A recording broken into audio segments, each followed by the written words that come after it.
Great having you, Michael. I want to ask you, why do you say on your website that your identity is much more than your athletic career as a successful swimmer? Absolutely. I found that since I dove in the pool and I've been heading towards this goal since I was 9 years old of being, you know, a high level athlete, a potential Olympic swimmer. I found my mind and my body constantly wants to make this sport of swimming to be everything. It's almost natural.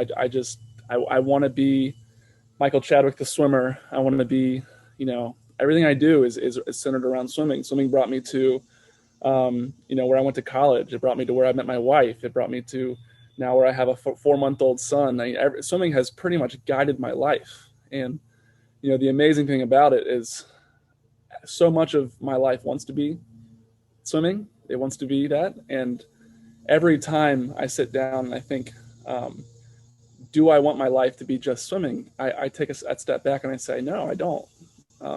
Swimming might be the pathway that I'm on. It might be the thing that's guiding, or God is using swimming to guide my life, but it's not. It's not my identity. It's just more of a delivery method, if you will, for God's will. And I think the more I can understand, the more I've grown to understand that swimming is not who Michael Chadwick is.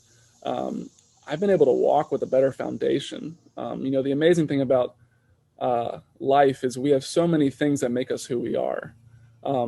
And high level sports have a tendency to create a alter ego for us, that when we step up on the block or step up on the court or whatever it is, that we think that that's really us in life. But the reality is, we are children of God. We are so much more than just athletes.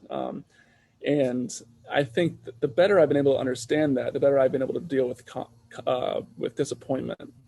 And, you look at these last 2 years, there's been a lot of things that haven't gone the way that we would like for them to go. And you have to be really, really good at facing those disappointments. And I can tell you, if your identity is in your sport, it's just not going to be what you want it to be.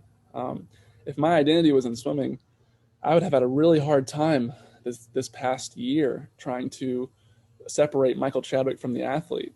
And there's nothing wrong with loving your sport, with wanting to be the best athlete you possibly can, but there needs to be a separation for where when you put that sport away, it's not you and doesn't define you, and you can walk away and enjoy being who God made you to be. And I know for me, I've been able to enjoy swimming more when I can actually fully understand that.